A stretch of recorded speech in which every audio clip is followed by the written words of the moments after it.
I wanted to take a moment to extend my gratitude for your remarkable commitment during the second trimester of our Better Together initiative, improving the environment.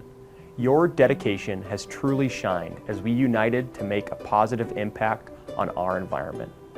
From our Job Corps centers to correctional facilities and detention centers, your efforts have been nothing short of inspiring.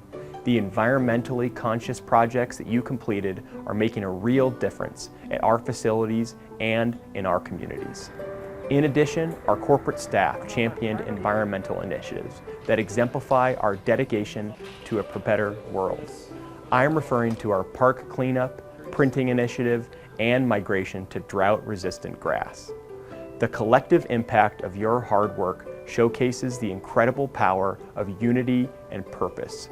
It's clear that when we come together, we can achieve remarkable things. Let's carry this momentum forward as we embark on our next phase of our journey, knowing that shared efforts can continue to make a lasting impact.